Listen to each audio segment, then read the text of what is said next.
Bismillahirrahmanirrahim. Assalamualaikum warahmatullahi wabarakatuh. Innal hamdalillah nahmaduhu wa nasta'inuhu wa nastaghfiruh wa na'udzu billahi min shururi anfusina wa min sayyiati a'malina. Man yahdihillahu fala mudilla lahu wa man yudlil fala hadiya lahu. Wa asyhadu an la ilaha illallah wahdahu la syarika lah wa asyhadu anna Muhammadan abduhu wa rasuluhu. Ya ayyuhalladzina amanu taqullaha haqqa tuqatih wa la tamutunna illa wa antum muslimun, amma ba'. Fa inna khairal hadisi kitabullah. Sesungguhnya sebaik-baik pertunjuk, sebaik-baik perkataan adalah kitabullah. Wa khairul hadiyi hadiyu Muhammadin sallallahu alaihi wasallam, dan sebaik-baik pertunjuk adalah petunjuk Nabi Muhammad sallallahu alaihi wasallam. Wa syarrul umuri muhdatsatuha, dan seburuk-buruk perkara adalah perkara yang diada-adakan di dalam agama. Fa inna kulla muhdatsatin bid'ah, dan setiap yang diada-adakan dalam agama ia disebut sebagai bid'ah. Wa kullu bid'atin dhalalah, dan setiap yang bid'ah itu adalah membawa kepada kesesatan. Wa kullu dhalalatin finnar, dan setiap kesesatan itu dia berada dalam api neraka. Amma ba'. Tuan-tuan dan puan, rahimani wa rahimakumullah, muslimin dan muslimat yang Allah rahmati lagi Allah kasih sekalian. Syukur kita kepada Allah Subhanahu wa taala pada malam ini kerana pengisian kita setiap Khamis, malam Jumaat, yang kita membicarakan tentang satu tema, satu tajuk dalam banyak tajuk dalam Quran adalah berkenaan dengan perumpamaan, yang mana kita telah terhenti lebih kurang dalam 4 hingga 5 minggu sebenarnya. Kanda akhir pengisian kita iaitu siri yang ke-20. Siri yang ke-20 kita berhenti pada bulan September. Kalau saya pada bulan September. Jadi alhamdulillah pada bulan November ini kita dapat menyambung kembali. Jadi saya mohon maaf di atas kelas yang tidak dapat dijalankan seperti yang kita telah pun war-warkan. Jadi satu rahman rezeki kepada kita, kita dapat menyambung kembali pada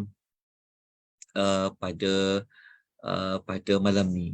Ada Kak Liza dia beritahu 12 bulan 10. Maafkan saya. 12 hari bulan 10 ni pun dah dekat 9 hari bulan, lebih ke sebulan lah. Kita tak dapat bersiaran di atas beberapa faktor-faktor yang tak dapat dielakkan. Okey, malam ni apa kita nak belajar? Okey, cara pertama, seperti biasa, setiap kali kita nak mempelajari tajuk perumpamaan di dalam Al-Quran yang dianjurkan oleh Akademi Tadabbur Malaysia, saya harap tuan-tuan dan kita semua kalau boleh kena sentiasa melihat senarai semak. Senarai semak perumpamaan yang kita pernah sediakan sebelum ini. Jadi saya paparkan di skrin Zoom ini, semoga kita dapat melihat kembali kita dah sampai tajuk apa sebenarnya. Okey, kita dah belajar ayat yang keberapa. Okey, kita tengok dalam senarai semak. Sekejap ya, saya keluarkan senarai semaknya. Sekejap ya. Izinkan saya tunjukkan senarai semak. Senarai semak. Saya pun tak jumpa pula senarai semak saya ni. Okey, alhamdulillah. Okey, cuba kita tengok senarai semak seperti biasa. Okey. Okey, kalau kita tengok senarai semak yang ada yang saya paparkan di skrin Zoom ni, saya harap tuan-tuan jelas nampak kan? Nampak ya senarai semak ni? Nampak, Ustaz. Okey.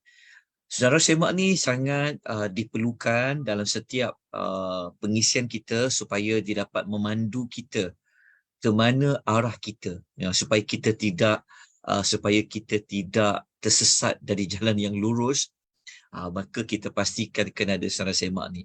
Okey, kalau ikut pada 12 hari bulan 10, pengisian kita yang siri yang ke-20 yang lalu, sebenarnya kita dah sampai ni bilangan yang ke-18. Bilangan yang ke-18 iaitu surah Al-A'raf, surah nombor 7, ayat 175, 176, muka surat 173 berkenaan dengan anjing yang menjelil lidah. Ini dikaitkan dengan ulama yang mereka tahu tentang ayat-ayat Allah, tetapi mereka Allah umpamakan seperti anjing.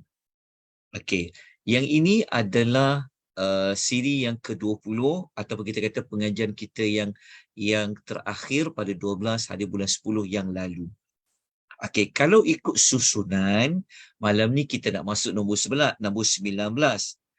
Tapi saya lompat, bukan lompat kerana cepat habis.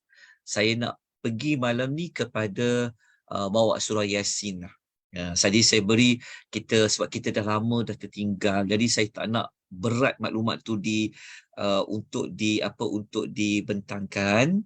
Jadi saya ambil maklumat yang kita biasa dengar ayat dia dulu. Jadi kita ambil yang perumpamaan yang ke-49.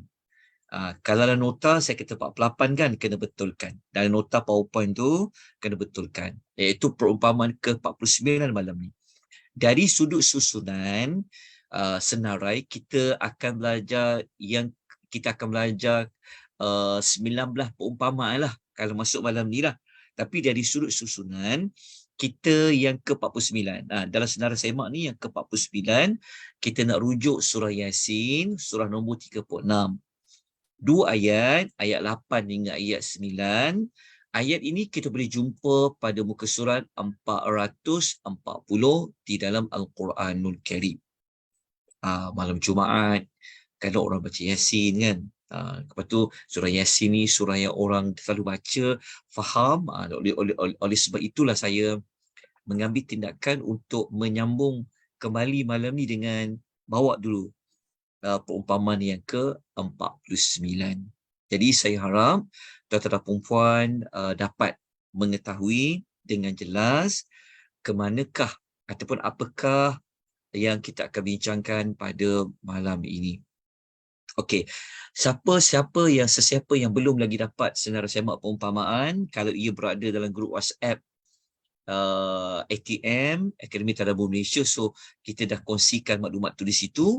Lepas tu kalau sesiapa yang nak ikuti rakaman daripada siri yang pertama, sebab malam ni dah masuk siri yang ke-21, maknanya mungkin dia terlepas siri 1 sampai ke-20, jangan bimbang kerana rakaman itu ada di YouTube. Jadi kita boleh tengok kalau dekat dalam Zoom ni, kita boleh tengok dekat ruangan chat meeting tu.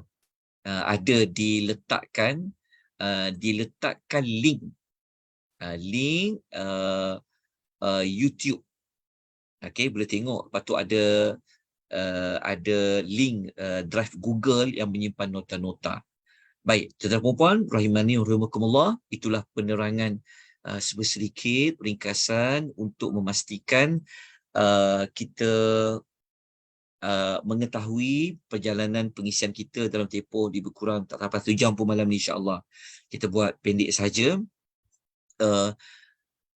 Kita terus kepada ayat yang kita nak bicarakan. Okey, kita tengok note dalam bentuk PowerPoint yang ada saya bentangkan. Okey, setakat ni boleh dengar ke suara saya, tuan-tuan? Kuat ke atau perlahan ke? Boleh, Ustaz, jelas. Alhamdulillah, syukur pada Allah. Boleh dengar ya Kak Mazidah? Ya, jelas Ustaz. Alhamdulillah. Okey, terima kasih banyak Kak Mazidah. Okey, perumpamaan seperti yang saya telah paparkan tadi ya, yang ke-49 ya, surah Yasin ayat 8 dan 9, muka surat 440. So kalau ada Quran, kalau ada Quran dah boleh buka dah, muka surat 440. Okey. Allah Ta'ala berfirman, tengok dulu ayat nombor 8. A'udzubillahi minasyaitonirrajim. Sekejap ya. Saya pun nak buka sekejap. Muka surat 440. 440. Okey, 440. So, siapa yang ada Quran terjemahan tu, dia buka, lepas tu dia boleh catat lah dekat Quran terjemahan tu. Dia belajar hari ni berapa hari bulan kan, supaya setiap kali dia catat, bila dia baca Quran, oh, dia telah ketahui bahawa dia telah pun belajar ayat ini. Okey, a'udzubillahi minasyaitonir rajim. Inna ja'alna fi a'naqihim aghlala فهي إلى الأذقان فهم مقمحون. Okay. Ayat nombor 9. Kita tukar ayat nombor 9. وَجَعَلْنَا مِنْ بَيْنِ أَيْدِيهِمْ سَدًّا وَمِنْ خَلْفِهِمْ سَدًّا فَأَغْشَيْنَاهُمْ فَهُمْ لَا يُبْصِرُونَ. Okay, ini ayat nombor 9. Okay. Kita kembali kepada ayat yang ke-8. Okay. Kita lihat terlebih dahulu terjemahan ayat. Okay. Allah Subhanahu Wa Taala berfirman pada ayat yang ke-8 yang bermaksud inna, sesungguhnya kami, ja'alna, telah jadikan. Okay. Fi maksudnya adalah padalah, a'naqihim, iaitu leher-leher mereka, aghlala, adanya belenggu. Jadi aghlala kat sini, dalam ayat ni aghlala ni adalah sebenarnya adalah bilangan banyak ya. Aghlala ini adalah belenggu. Belenggu itu Allah telah letakkan fi a'naq, pada leher-leher mereka. Okey. Tapi kalau kita baca terjemahan, nampak macam ada perbezaan sikit. Kalau kita baca dekat terjemahan dia, sesungguhnya kami. Okey, ya, kalau yang tadi tu saya baca dalam bentuk terjemahan harfiah lah. Okey, terjemah kalimah by kalimah. Tapi kalau kita baca secara keseluruhan, ayat inna ja'alna fi a'naqihim aghlala tu, maksudnya sesungguhnya kami telah memasang belenggu daripada kedua-dua tangan mereka ke leher mereka. Maksudnya, kata para ulama tafsir, belenggu tu Allah telah pasang, okey, belenggu yang telah Allah pasang kepada mereka ni, sambil tangan dia sekalipun berada pada leher-leher mereka. Contohnya gambar ni lah. Kita tengok gambar yang kita paparkan ni. Okay, nampak tak gambar ni? Okey. Yang kayu pasung ni, dia panggil apa? Kayu pasung ke kayu belenggu ni? Ini contohlah. Belenggu ni, lepas tu kan dia letak dekat leher kan? Leher orang ni, leher tu. Sebenarnya tangan dia, tangan kiri, tangan kanan ni sebenarnya dia berada dekat bawah dagu. Dia bukan tangan tu dia terkeluar. Tengok gambar tu seolah macam tangan tu dia tak dekat dengan dagu. Tapi sepatutnya saya tunjukkan. Okey. Sepatutnya kedua tangan tu dia macam terbelenggu dekat dagu. So kedua tangan tu dia kena pada dagu. Dia menyebabkan dagu tu nanti dia akan terangkat. Tapi pada tangan tu ada belenggu. Dia dekat dengan dagu, lepas tu ada belenggu. Okey, saya harap boleh jelas. Dia dekat-dekat lah dengan gambar tadi tu. Ini setakat gambar yang paling hampir yang kita boleh tunjuk lah. Okey. Kemudian kalau kedua tangan kiri dan kanan ni diletak pada belenggu dekat dengan dagu, jadi menyebabkan apa? Fahiya ilal azqani. Okey. Sehingga kan dagu mereka tu, azqani merujuk kepada dagu. Menyebabkan dagu mereka ini fahum muqmahun. Dagu mereka menjadi terdongak. Maksudnya disebabkan kedua tangan tadi telah kena pada dagu mereka, letak pula belenggu tadi, menyebabkan kepala dia telah mendongak ke atas. Dagu dia terdongak. Terdongak ke atas. Maknanya dia dah tak boleh nak turunkan kepala dia tunduk ke bawah. So kepala dia sudah berada terdongak lah. Semua faham kan istilah terdongak tu. Mata dia mungkin dia boleh tengok lagi lah, tapi dia pun tak boleh nak buat apa-apa dah. Sebab kepala dia sudah terdongak ke atas. Dia dah tak boleh nak tunduk dah kepala dia ke bawah. Dia tak boleh tengok bawah dah sebab sudah ada belenggu yang diletakkan di leher-leher mereka yang mengikat sekali kedua tangan mereka yang berada di bawah leher mereka. Itulah di bawah dagu mereka. Itulah yang ayat nombor 8 yang nak disebutkan oleh Allah Subhanahu wa taala. Okey. Nanti kita akan kupas mereka, adakah ini sekadar perumpamaan ataupun memang realiti ada manusia macam tu Allah buat. Okey, jawapan dia sebenarnya ini sebenarnya adalah perumpamaan, pemisalan.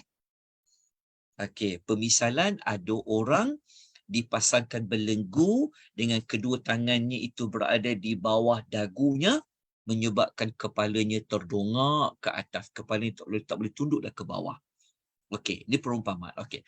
Untuk memahami ayat 8 ni lagi, kita kena dapatkan dulu mereka tu siapa? Siapa yang Allah sebut dalam ayat ini? Mereka tu siapa? Okey, nak tahu jawapannya, kita kena tengok ayat sebelum nombor 8. Tapi dekat dalam nota ni saya tak bawa lah ayat nombor 7. Sebab itu saya minta kalau boleh kita buka Quran ataupun surah Yasin, ramai orang yang hafal, boleh ingat. Kalau kita baca ayat nombor 7, ingat tak ayat 7 tu tentang apa? Ayat nombor 7 tu tentang apa? Okey. Dia sebelum ayat nombor 7 kalau kita baca, a'udzubillahi minasyaitonir rajim, laqad haqqal qawlu ala aksarihim fahum la yu'minun. Okey. Jadi ayat nombor 7, ayat yang sebelum ayat nombor 8. Sebenarnya ayat nombor 8 dengan ayat nombor 9 ini dia adalah perumpamaan yang diumpamakan oleh Allah kepada mereka yang ada pada ayat 7 tu. Ayat 7 tu itulah manusia yang sebenar tu. So mereka tu siapa? Kalau kita baca ayat 7, Allah mengatakan laqad haqqal qawlu ala aktsarihim. Allah mengatakan sesungguhnya telah pasti, perkataan, iaitu merujuk kepada azab Allah ke atas kebanyakan mereka. Mereka ini rupa-rupanya la yu'minuna, yang tidak mahu beriman. Mereka yang tidak mahu beriman. Ayat 7 Allah bagi tahu ada manusia ni ramai yang dia tidak mahu beriman. Akibat dia tidak mahu beriman, maka Allah telah tetapkan mereka ini, mereka akan dikenakan azab. Mereka tidak mahu beriman, dalam ketetapan Allah, Allah telah senaraikan mereka akan kena azab. Kenapa? Kerana mereka tidak mahu beriman. Jadi nak dapatkan lagi maklumat, mereka tak beriman kepada apa? Apa yang mereka tolak? Jawapannya, kita kena ambil ayat yang sebelumnya lagi lah. Kena tengok ayat 5, kena tengok ayat 4, kena tengok ayat 3, kena tengok ayat 2. Kalau kita baca surah Yasin, ayat 2 tentang apa? Tentang Quran. Ayat 3 tentang siapa? Tentang Nabi Muhammad sallallahu alaihi wasallam. Lepas tu kalau kita baca ayat nombor 5, Allah cerita kembali tentang Al-Quran. Okey, lepas tu kalau baca ayat nombor 6, Allah menceritakan tentang tugas Nabi sallallahu alaihi wasallam adalah untuk memberikan amaran, memberikan peringatan, menakut-nakutkan mereka, yang mana mereka ini penduduk Mekah, mereka ini dah lama mereka tidak didatangi oleh para rasul. Jadi penduduk Mekah ni, mereka ni pernah menerima kedatangan Nabi Ibrahim, ada Nabi Ismail. Lepas tu tak ada dah rasul-rasul yang datang sampailah Allah utuskan Nabi SAW. Okey, jelas kan?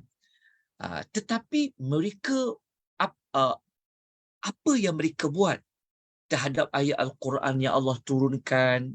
Nabi SAW ini menyampaikan ayat Quran itu. Kalau kita baca ayat nombor 7, kebanyakan mereka tidak mahu menerima, mengambil manfaat, mengikuti Al-Quran, dan mereka tidak mahu menerima kerasulan Nabi Muhammad sallallahu alaihi wasallam. Mereka itulah yang Allah telah tetapkan kebanyakan mereka akan diazab oleh Allah Azza wa Jalla. Okey, dah dapat dah jawapan dia. Perumpamaan ayat 8 dan 9 ini ditujukan kepada siapa? Untuk siapa perumpamaan tu? Untuk mereka yang ada pada ayat nombor 7. Okey, kalau dah jelas, kita kembali kepada pentafsiran ayat yang ke-8 tadi. Okey. Ayat yang ke-8 kita dah sebutkan sebentar tadi. Saya harap tuan-tuan dan puan jelas, boleh ikuti dengan baik. Okey, kita tengok. Ayat tadi ni dalam tafsir As-Sa'di. Okey, nama tafsirnya adalah Taysir Al-Karim Ar-Rahman. Okey, dalam tafsir As-Sa'di, Syekh As-Sa'di rahimahullah mengatakan, kenapa kepala mereka terdongak ke atas ni? Maksudnya, kenapa Allah nak mendongakkan kepala dia sampai ke atas? Okey, mereka mengangkat kepala kerana kuat dan besarnya belenggu yang ada pada leher mereka, sehingga kan menyebabkan mereka tidak dapat menundukkan kepala. Maksudnya apabila belenggu tu dah ada dekat leher mereka, maka mereka tak dapat nak tunduk dah. Dia dah tak boleh tengok ke bawah dah.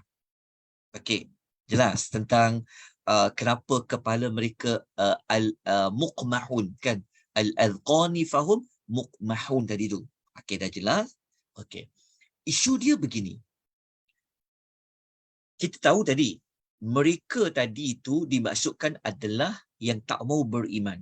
Tapi kenapa Allah buat perumpamaan mereka tak mau beriman ini dengan dipasangkan belenggu sampai kepala dia terdongak, tengok ke bawah? Dia soalan, dia contoh macam ni lah. Macam, contoh kalau macam kita kan, kita nak kata, macam kita nak kata apa ya, kita nak buat macam perumpamaan, apa tu, macam mana nak kata, apa perumpamaan ya? Contoh kita kata, bagai, apa tu, contoh dia macam ni, apabila buat perumpamaan, dia mesti ada sebab kenapa diumpamakan dengan perumpamaan itu. Macam kita kata, seperti bagaikan aur dengan tebing. Kenapa digambarkan aur dengan tebing? Ada sebab. Okey. Jadi kenapa Allah kata mereka dipasangkan belenggu tadi tu? Sampai kepala mereka tengok ke bawah, tak boleh tengok ke bawah. Okey, kita tengok apa ulasan para ulama tafsir ni. Seperti mana kata Dr. Wahbah Az-Zuhaili dalam Tafsir Al-Munir. Okey, kata Dr. Wahbah Az-Zuhaili, kepala mereka terdongak ke atas. Kenapa? Kenapa Allah letak perumpamaan macam tu?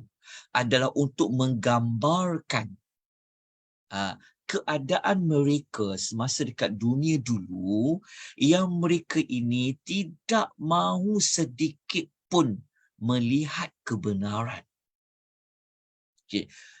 Kata Tuan Wahab Zuhaili, kenapa? Kerana kita hidup ni, kepala kan, kepala ni gunakan untuk apa? Dekat kepala ada otak, dekat kepala ada mata, betul tak? Dekat kepala ada telinga, betul kan? Jadi orang yang tak mahu beriman ni, tak beriman dengan Quran, tak nak terima Nabi SAW ni, mereka ni semasa dekat dunia, mereka ni menggunakan kepala yang Allah bagi pada mereka ni, mereka tak gunakan sebaik yang mungkin. Mereka tak nak usaha. Mereka tak nak usaha sedikit pun untuk mereka cari kebenaran. Sebab dekat kepala tu ada pelbagai sumber panca indera kan. Ada otaknya, ada matanya, ada telinganya, kepala tu. So sewaktu dekat dunia, mereka ni umpama sepatutnya kita macam kita sepatutnya tahu benda yang benar, kita kena buat apa? Kita tunduk, kita patuh kan. So kita macam kita mengangguk ya, okey, baru faham, kita kata ya, saya dengar, saya nak ikut, saya akan tunduk. So perbahasan kata tunduk ni, untuk kita tunduk dikaitkan dengan kepala. Kan? So kalau kita kata saya tunduk, saya patuh, dikaitkan dengan dikaitkan dengan kepala tadi tu. Jadi orang kafir ketika di dunia ni, mereka tak nak tunduk langsung. Mereka tak nak tak nak terima kebenaran tu. Dia tidak mahu tunduk. Jadi Allah pun menggambarkan mereka ini seperti orang yang kepalanya terdongak ke atas dah. Dia tak boleh tengok ke bawah dah, sampai dah tak boleh nak gerak dah, kepala tak boleh tunduk dah. Sebab apa? Kenapa dia pasang belenggu besar tadi tu? Sebenarnya belenggu besar tu umpama mereka dekat dunia tak nak langsung tunduk. Walaupun satu ayat, tak nak tunduk langsung, tak nak terima langsung. Itulah yang Allah nak umpamakan mereka. Okay. Ada para ulama tafsir juga mengatakan, dan kenapa diumpamakan kepada kepala? Kerana kepala ini juga berkaitan dengan sifat orang yang, kita tengok apa dulu sahaja, dia berkaitan juga dengan orang yang sombong. Orang sombong, dia boleh lihat daripada sudut pandangan mata dia kan. Orang yang sombong ni dia akan nampak orang lain mungkin dia paling muka dia ke kan. Itu berkait dengan kepala juga. Dikaitkan juga kenapa? Kerana mereka ini ada sifat yang sombong. Tidak mahu memandang orang lain itu ada tidak mahu, dikaitkan dengan tidak mahu menerima kebenaran tu. So saya harap penerangan ringkas saya ni dapat memberikan penjelasan mengapakah Allah umpamakan mereka pertama sekali dengan kepala mereka yang sudah terdongak ke atas, lepas tu diletakkan belenggu tadi tu. Okey. Jelasan untuk ayat yang ke-8 ni, kita nak terus masuk kepada ayat yang ke-9.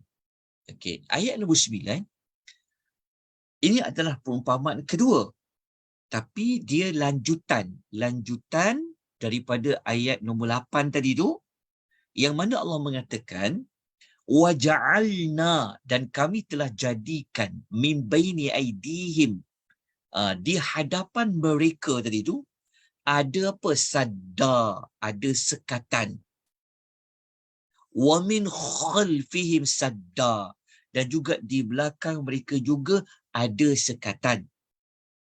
Okey. Fa'aghshaynahum, lalu kami tutup pandangan mereka. Rupanya mata mereka pun telah ditutup. Okey. Telah ditutup, fahum la yubsirun, maka dengan itu mereka tidak dapat melihat lagi.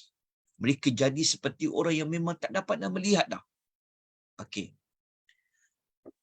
Sekarang kita nak dapatkan dahulu perumpamaan ini, kenapa Allah Ta'ala kata ada dinding, ada sekatan dekat depan dan belakang. Lepas tu dalam masa yang sama, mata mereka telah ditutup. Kalau mata mereka dah ditutup, mereka langsung tidak boleh lagi melihat. Okey. Tuan-tuan kena lengkapkan perumpamaan ini. Maksudnya tuan-tuan kena kena membayangkan, menggambarkan yang ayat 8 tadi tu, kepala dah terdongak ke atas dah. Dah tak boleh tengok ke bawah dah. Kemudian pula nak gerak kat depan tak boleh sebab dah ada dinding tu. Nak gerak ke belakang tak boleh sebab dah ada dinding. Dapat tak gambarkan? Lepas tu pula nak noleh ke kanan tak boleh, toleh ke kiri dah tak boleh sebab nak tengok ke atas pun tak boleh sebab mata telah ditutup. Okey, jelas tak? Maksud dia apa sebenarnya yang Allah Taala nak katakan kepada mereka ni? Okey. Kalau kepala tadi terdongak ke atas, diumpamakan mereka ketika di dunia tidak mahu langsung tunduk kepada kebenaran, okey, memandang orang lain ada perasaan yang sombong. Okey. Kemudian Allah Ta'ala kata teruknya mereka ni sampai macam teruknya mereka ni sampai macam tak nak berubah dah. Faham tak? Tak nak berubah ni umpama macam contohnya kata, apa jadi pun aku stay juga dengan pegangan yang salah tu contoh. Macam mana kita kata dia tak nak berubah langsung kerana ada dinding depan dan belakang tadi. Betul tak? Contoh sepatutnya kita macam kita, oh rupanya saya salah ya selama ni. So saya nak berubah lah. Jadi kita boleh maju ke depan. Tapi ada orang ni nak maju ke depan tak boleh sebab ada dinding. Nak maju ke belakang pun tak boleh sebab ada dinding. Seolah-olah mereka ini diumpamakan orang yang memang tak nak berubah langsung. Tak nak berubah. Umpama macam orang tak boleh bergerak dah. Ke depan tak boleh, ke belakang pun tak boleh. Okey. Dah jelas Lepas tu pula Allah tutup mata mereka. Allah tutup mata mereka, diumpamakan juga mereka ni ketika mana dekat dunia, mereka tak nak langsung gunakan mata ni, mata yang Tuhan bagi tu, untuk dia macam perhatikan kebesaran Allah, perhatikan alam sekeliling, perhatikan mukjizat-mukjizat yang ada, perhatikan ayat-ayat Allah, supaya apabila mereka gunakan mata untuk melihat tanda-tanda kekuasaan Allah, Allah itu Esa, Allah itu agung, menyebabkan mereka tak nak beriman lah. Mereka masih nak berada dalam kesyirikan tu. Okey, cuba kita lihat ulasan tafsiran para ulama. Sebenarnya saya ulas tadi berdasarkan tafsir lah. Kita tengok ya. Okay, kita tengok. Datuk Abbas Zuhaili kata apa? Okay, dia katakan, mereka dihalang dari memperolehi keimanan disebabkan sikap keras mereka yang sombong, keras kepala, tak mahu sudi menerima kebenaran dan tidak sudi untuk tunduk kepada yang hak. Ini telah pun kita ulas lah sebentar tadi kan. Maknanya Datuk Wahbah ni dia kata, okey, Datuk Wahbah ni dia ulas dari sudut Allah menutup pintu hidayah pada mereka. Sebab apa? Maksudnya dia kata ada macam-macam penghalang untuk mereka dapat hidayah. Okey. Okey, kita tengok dekat sini. Datuk Wahbah mengatakan mata mereka ditutup kerana mereka membutakan diri dan tidak mahu berusaha memperhatikan dan merenungi ayat-ayat Allah Subhanahu Wa Taala seperti yang telah pun saya sebutkan tadi. Okey. Jadi kalau kita kembali kepada pentafsiran tadi tu, okey. Perumpamaan tadi, perumpamaan ayat 8 dan 9 tadi tu, sudut satu ya, sudut yang pertama, Allah Ta'ala nak cakap pada orang yang tak mau beriman itu, kenapa mereka tak mau beriman? Kan sedangkan Allah hantar Rasul, Allah turunkan ayat Quran. Sampaikan Allah bersumpah tahu Quran itu hakim. Wal Quranil hakim. Quran ini penuh dengan hikmah. Tapi kenapa kemudian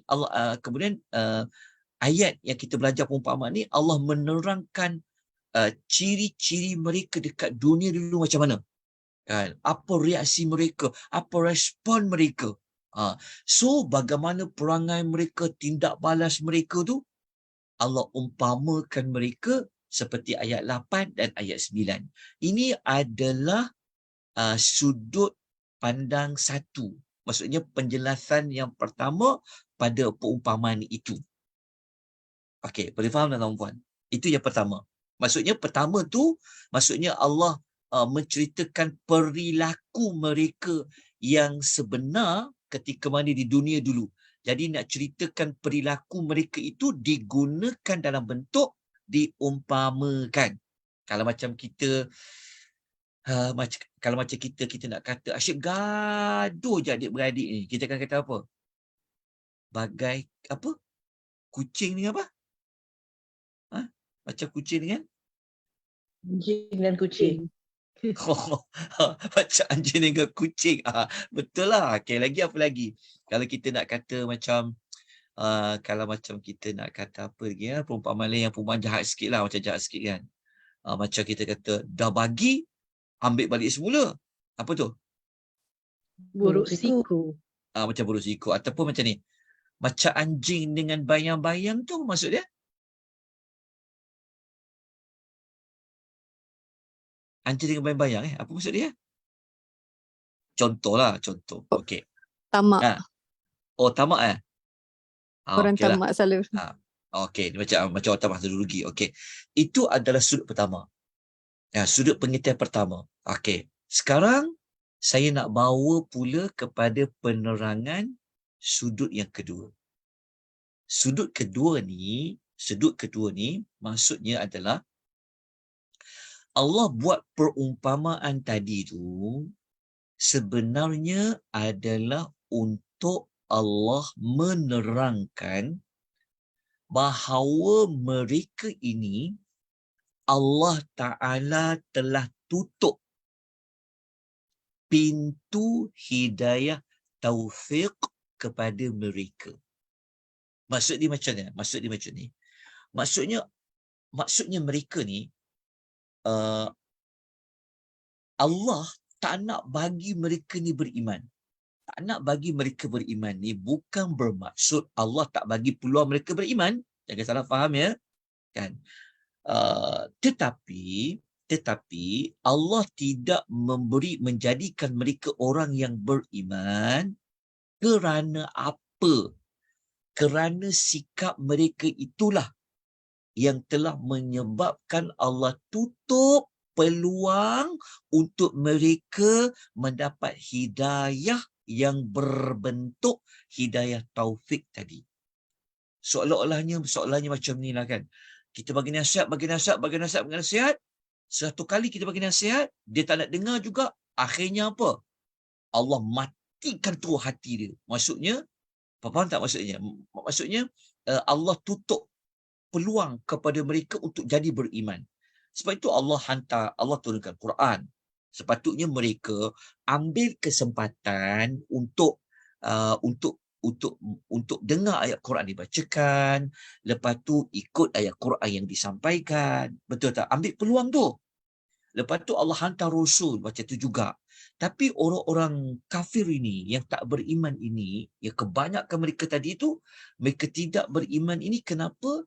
Kerana Allah telah pun menutup pintu hidayah taufik yang Allah beri kepada mereka setelah mereka itu sendiri yang telah melepaskan peluang untuk mereka menjadi beriman. Mereka melepaskan peluang itu bentuknya macam mana? Yang kita kaitkan nombor 1 tadi tu. Betul tak? Mereka tak nak tunduk. Betul tak? Mereka tak nak gunakan mata ni, ambil peluang untuk kajilah sikit, bacalah, lihat, renunglah kan kehebatan Allah tu. Sepatutnya ambillah sikit masa untuk buat macam tengok balik, kajilah. Aku ni betul ke Quran tu kata macam mana, Nabi kata macam mana, supaya ada perubahan. Sebab tu sepatutnya kita kena berubah lah, betul tak? Walaupun tak banyak kan. Umpama tak ada dinding, maksudnya kita ni bila-bila saja boleh berubah. Tapi mereka ini disebabkan sikap mereka yang sombong tadi, keras kepala tadi, tak mau tunduk, tak mau study, tak mau fikir, tak mau tengok semua tadi tu, maka Allah tutup peluang mereka beriman. Maknanya akhirnya mereka mati dalam keadaan mereka tidak beriman. Itulah yang Allah sebut pada ayat nombor 7 tu. Okey, maksudnya Allah Ta'ala tak nak bagi mereka hidayah dah. Sikit pun hidayah tu tak akan masuk daripada hati mereka. Sikit pun dah tak masuk tu, maksudnya apa? Cara macam mana nak masuk? Tadi kepala terdongak tadi, betul tak? Nak hidayah tak kat depan pun tak masuk, nak ke belakang pun tak boleh dah. Itu dia kata, maksud dia kata pintu hidayah tu ditutup dengan serapat-rapatnya. Mereka dah tak boleh lagi dah. Kalau mereka dah tak boleh lagi, maksudnya untuk mereka mereka mendapat hidayah dengan penglihatan dah. Sebab Allah dah tutup mata mereka ni, maksudnya walaupun mereka boleh nampak, tapi mereka ni umpama dalam bahasa kita macam ni lah. Dalam bahasa kita macam masuk telinga kiri, keluar telinga kanan lah. Maksudnya macam tu lah. Kan? Nak tahu maklumat tu, nak dapatkan lagi penjelasan tu juga, kita kena tengok ayat nombor 10. Kalau kita baca nombor 10, Allah macam bagi jawapan dekat kita. Perumpamaan tu pasal apa sebenarnya? Kan ayat nombor 10 tu Tuhan kata apa surah Yasin tu? وَسَوَاءٌ عَلَيْهِمْ أَأَنذَرْتَهُمْ أَمْ لَمْ تُنذِرْهُمْ لَا يُؤْمِنُونَ. Kan ayat nombor 10 tu Allah kata apa? Sama saja bagi mereka ni. Betul tak? Allah kata, engkau bagikan amaran ke, bagi mereka peringatan ke, ataupun tak bagi peringatan ke, mereka tetap tak nak beriman. Maknanya ayat nombor 10 ni, seolah-olah dia memberikan kita macam pencerahan lagi lah. Perumpamaan tadi tu rupa-rupanya adalah tentang pintu hidayah yang memang takkan masuk pada hati-hati mereka. Mereka memang tak nak beriman dah. Tak nak beriman lah. Cakaplah apa pun pada mereka. Buatlah apa pun pada mereka. Bagilah bukti apa pun pada mereka. Mereka enggak mahu beriman. Tu yang letakkan perumpamaan tadi tu. Teruknya mereka tak nak beriman ni, letak perumpamaan tadi. Sudut satu tadi. Sudut yang kedua, apabila kau dah teruk sangat, kau kecam Nabi, kau tuduh Quran, kau cakap macam-macam pada Islam, kau cakap macam-macam kepada ayat Quran, akhirnya Allah matikan hati dia. Allah tutup pintu hidayah kepada dia. Itulah yang dapat dijelaskan pada perumpamaan itu. Jelas insya-Allah? Boleh faham Okey. Ya. Kalau dah faham, mari kita baca pengajaran dia apa. Okey, bukan sekadar kita dah faham perumpamaan tadi tu, dari melalui dua sudut lah. Sudut pertama, Allah nak gunakan perumpamaan tu nak menggambarkan itulah perilaku mereka terhadap wahyu dan Nabi. Sudut yang kedua, Allah Ta'ala nak menggambarkan bagaimana ditutupnya peluang untuk mereka mendapat hidayatul taufik tadi tu. Sedikit pun mereka takkan dapat ruang untuk mendapat hidayatul taufik tadi. Okey, pengajaran yang dapat kita belajar apa? Pengajaran ini diambil daripada tafsiran ayat lah. Okey, pengajaran yang pertama, ringkasan dia P1. Pengajaran 1. Sesungguhnya orang-orang yang telah dihalangi untuk dia mendapat hidayah taufik. Hidayah taufik ni maksudnya hidayah yang berbentuk Allah Ta'ala bimbing dia. Allah Ta'ala tarik dia untuk memilih hidayah tu. Maksudnya nombor satu kita dapat belajar, kalau dari sudut azali lagi, kalau Allah Ta'ala kata dia memang takkan dapat hidayah taufik, tak ada siapa pun boleh menolak ketentuan itu. Macam kita kata dalam hadis kan Nabi cakapkan, sesiapa yang telah mendapat hidayah, tak ada siapa yang boleh menyesatkan dia lagi. Siapa-siapa yang telah Allah sesatkan dia, tak ada siapa boleh bagi hidayah lagi kepada dia. Ini pelajaran nombor 1. Maksudnya dalam pengetahuan Allah, sejak azali lagi Allah ni mengetahui mana-mana manusia ni dia memang akan ada yang memilih untuk dia tak nak mengikuti wahyu tu. Seorang yang macam ni kalau Allah tetapkan dia akan mati dalam keadaan dia tak beriman, tak ada siapa pun yang boleh menolak ketentuan itu. Itu nombor 1. Okey. Nombor 2, pelajaran nombor 2 kita dapat belajar dekat sini, sesiapa yang telah didatangi, telah dapat wahyu, betul tak? Telah diturunkan kitab, dihantar cikgu-cikgu berbentuk para rasul, tapi kalau dia berpaling, maksudnya dia tak nak ikut, maka boleh membawa dia kepada Allah tutup mata hati dia. Faham tak? Maksud dia macam ni lah, macam kalau ada orang kan, dia tak nak sangat dengar. Dia tak nak dengar. Suatu ketika kita bimbang, Allah Ta'ala macam bagi dekat dia, hati dia dah mati dah. Telinga dia, kesan dia lain pada apa? Mata dia ni macam, walaupun nampak depan mata kebesaran Allah tu, dia macam tak ada impact apa-apa dari dekat dia. Begitu juga pada telinga dia. Kan cakaplah, baca Al-Quran apa, cakaplah, dia memang tak ada kesan lah. Kenapa? Kerana kalau dia berpaling, sepatutnya kita kena ada perasaan ingin berubah, ada perasaan ingin mengikut kebenaran. Tapi kalau kita asyik kata, kalau kita tolak, bimbang kepada Allah tutup mata hati tu, Allah matikan mata hati.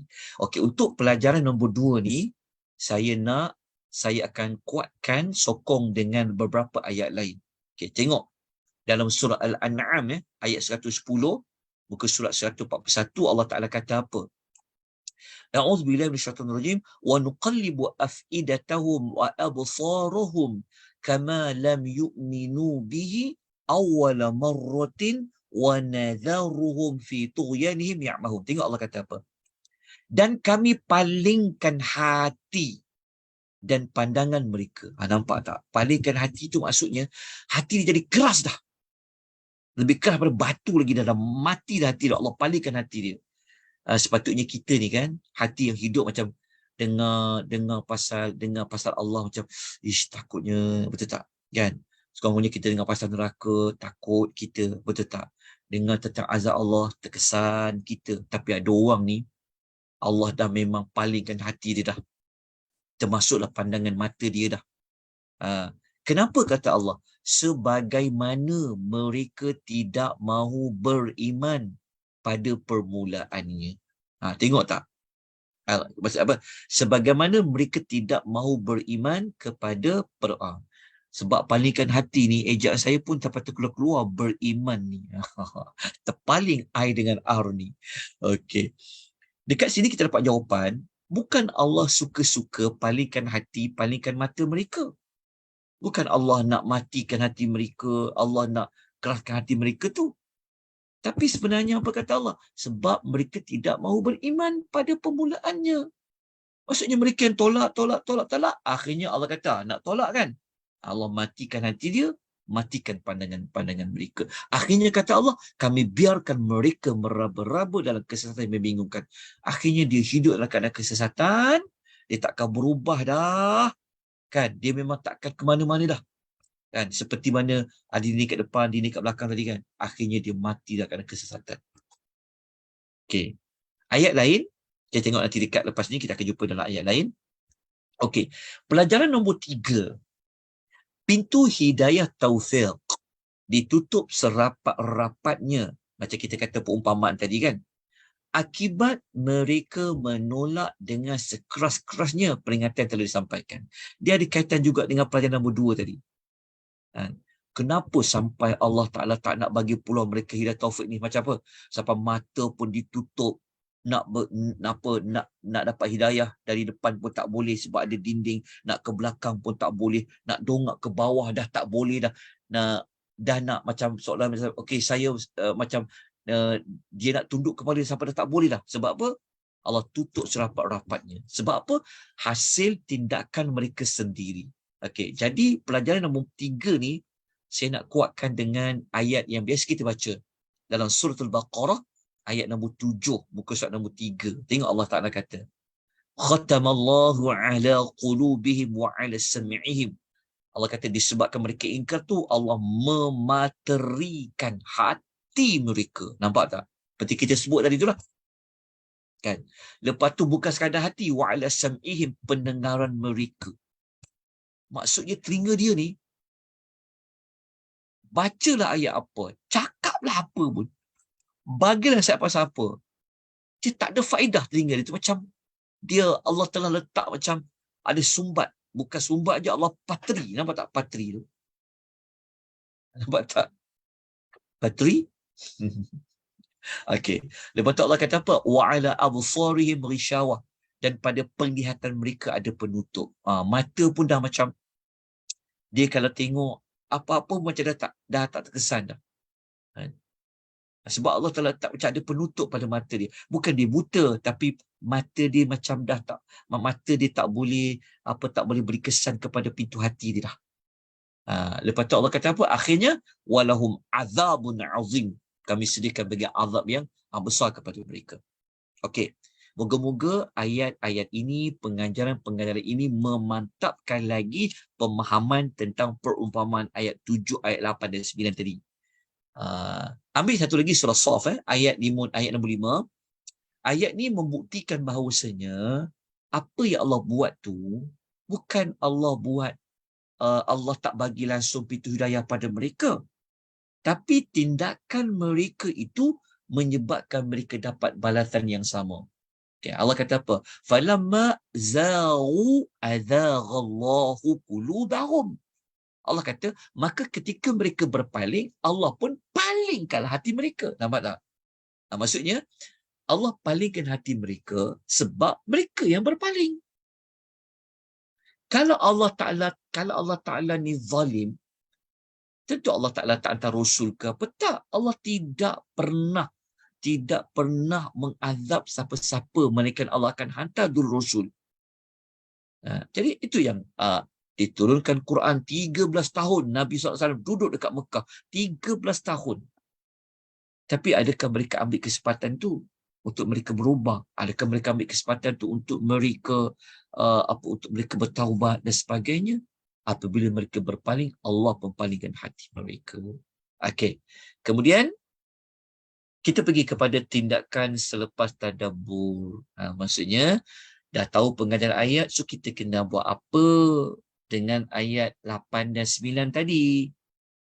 So kita kena buat apa? Apa action plan kita? Apa kita perlu bertindak? Apa yang kita perlu berubah? Okey. Satu daripadanya, kita ni kenalah membuka segala hati kita, telinga kita, apa pun untuk menerima apa saja peringatan yang disampaikan. Faham tak? Maksudnya kita ni kalau tak nak Allah patrikan hati kita, Allah patrikan penglihatan kita, Allah tutup telinga kita, Allah matikan hati kita tadi tu, maka kita kena ada sentiasa niat untuk kita berubah. Untuk kita macam kita kena ada siap macam tu. Kita kena niat macam kita kata, kalau ada orang tegur kita salah, yes, I akan ikut, kita akan ikut. Macam tu. Kita kena jadi macam tu. Maksudnya kita kena sentiasa buka pintu hati kita. Siapa yang tegur kita, betul tak? Siapa yang nasihat kita, kita kena bersedia untuk menerima dia. Sebab apabila kita tolak, kita bimbang, Allah Ta'ala akan tutup ruang untuk kita menjadi orang yang baik, orang yang beriman kepada Allah, orang yang bertaubat kepada Allah Ta'ala, orang yang berada pada jalan siratal mustaqim. tindakan satu ni tuan-tuan ya, tindakan satu ni sebenarnya ada pada ayat nombor 11. Kalau kita baca kat surah Yasin, ayat nombor 11 tu Allah ada sebut seperti orang yang bertindak dekat tindakan satu tu. Betul kan kita baca kat surah Yasin kan, ayat nombor 11. Allah Ta'ala kata apa?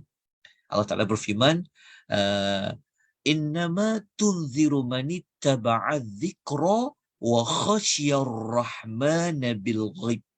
Kalau kita baca ayat nombor 11, Allah Ta'ala kata, sesungguhnya peringatan itu, nasihat, amaran, hanyalah yang engkau berikan kepada orang yang sedia mengikut ajaran Al-Quran yang takut kepada Allah yang Maha Penyayang.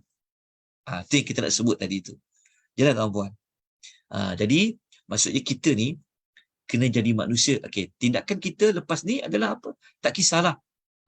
Orang lain kita tak kenal ke, bagi kita peringatan, kita tengok peringatan tu dekat media sosial ke, betul tak? Selagi ia benar, betul tak? Selagi ia menepati Quran ni, kita terima. Kita usaha nak ikut. Ya Allah, saya usaha untuk saya betulkan diri saya.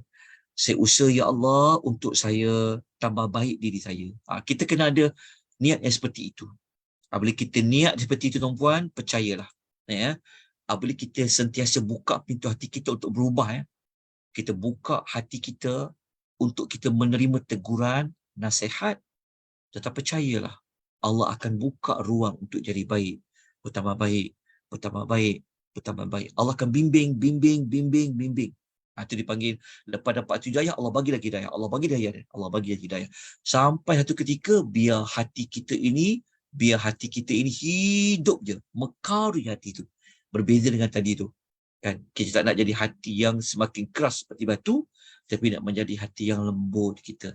Dengan nama Allah, mudah tersentuh kita. Betul tak? Mudah kita menangis, mengenang dosa, mengenang apa dan sebagainya. Baik. Itulah sebersedikit pengisian kita pada malam ni, tuan-puan. Mohon ampun dan maaf ya atas kekurangan, kelemahan. Moga-moga jelas memahami dua ayat surah Yasin. Tapi dua ayat tu dalam bentuk perumpamaan. Jadi untuk faham ayat 8 dan 9, seperti saya sebutkan tadi, kena melihat ayat yang sebelumnya dan juga melihat ayat yang selepasnya, iaitu ayat nombor 10 dan ayat nombor 11. Moga-moga dapat manfaat, dapat menambahkan kefahaman, nampak, tahu apa yang kita kena buat, ya, daripada apa yang kita pelajari pada malam ni. Ada soalan ke sebelum kita tangguhkan, tuan-puan? Rahimani wa rahimakumullah. Ada pertanyaan apa-apa ke? Ada kekurangan chat, Ustaz. Ustaz, tolong berikan penjelasan apa yang dimaksudkan dengan hidayah taufik.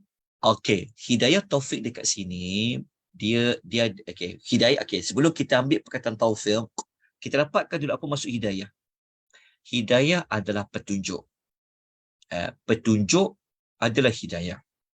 Maksudnya adalah hidayah ini adalah petunjuk yang Allah beri kepada manusia untuk dia tahu membezakan mana dosa, mana pahala, mana yang benar, mana yang batil, mana yang kafir, mana yang syirik, mana yang beriman, mana iman dan sebagainya. Kalau sesiapa yang dia telah dapat membezakan yang baik, yang buruk, okey, yang dosa dan pahala, maknanya dia dapat hidayah lah. Okey, tetapi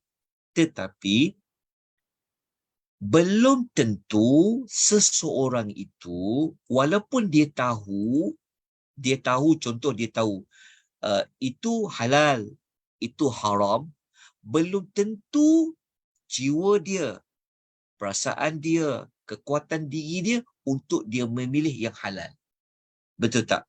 Ramai tak kita dekat orang sekeliling kita ni, dia tahu judi tu haram, tapi dia buat juga. Betul tak? Ada orang ketahu ngumpat ini haram.